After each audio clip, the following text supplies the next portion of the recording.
Good morning, colleagues.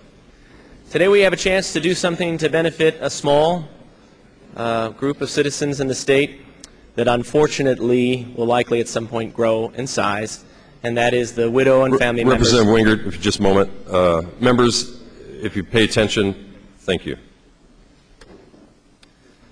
This group that is likely to grow are the widows and family members of fallen public safety officers. Last session, we passed a bill to create a license plate that pays for a fund that allows for the family members to travel to the memorial in Washington, D.C.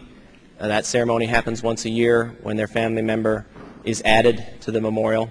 This year, we have a bill that just makes life just a little bit easier for those families in the darkest of moments for them.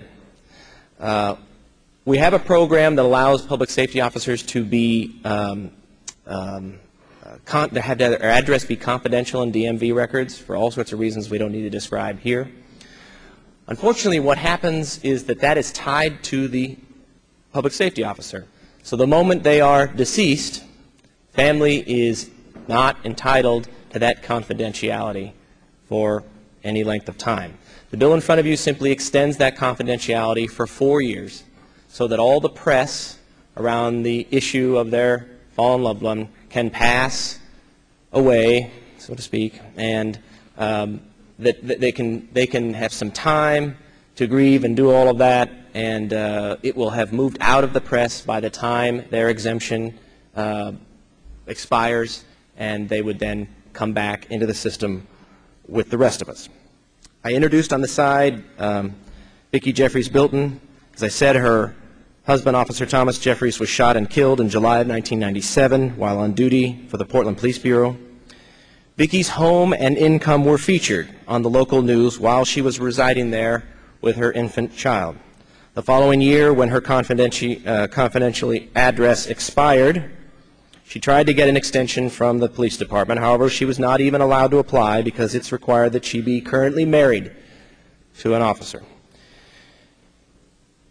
She quickly met with friends and decided that no spouse of a fallen officer should have to endure this additional hardship. She approached me about a year ago on this issue. I frankly didn't know and was surprised and thought you would all be as interested in this as I am. I'm pleased that nearly everyone has their name on this bill, and I appreciate that, and I'm looking forward to its passage in both chambers.